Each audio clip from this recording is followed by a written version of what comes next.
Roll camera action. হ্যাঁ আমি একটা বিড়িখোর। আর ওকে বাড়া, ওকে সরা এখান থেকে, এটা শুটিং হচ্ছে। হ্যাঁ করে বিড়ি টানছে, মদ গাঁজা সিগারেট অ্যাকশন। হ্যাঁ আমি। সাইলেন্স।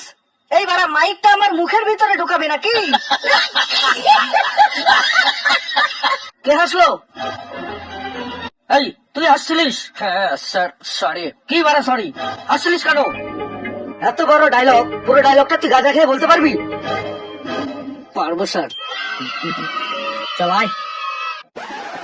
হ্যাঁ হ্যাঁ আমি একটা বিড়িখোর, সমাজের বুকে আমি একটা নেশাখোর, আমি গাঁজাখোর। আমি জানি যে তুমি আমাকে ঘেন্না করো, আমাকে তুমি একটা পচা মাতাল ভাবো, কিন্তু কোনো মানুষ তার নিজের ইচ্ছে নেশাখোর হয় না। কোন মানুষ তার মায়ের গর্ভের থেকে মাতাল হয়ে জন্মায় না। কোন বিড়িখোর আনন্দে বিড়ি টানে না, কোন গাঁজাখোর আনন্দে গাঁজা খায় না, কোনো মাতাল তার নিজের ইচ্ছাতে মদ খেয়ে রাস্তায় পড়ে থাকে না। বেকারত্ব আর দারিদ্রতা একটা মানুষকে নেশাখোর করে তোলে। ভালো করে জানো যে চাকরি না পেলে শিক্ষিত বেকার যুবকের ভাগ্যে বিয়ে করার জন্য একটাও মেয়ে জোটে না।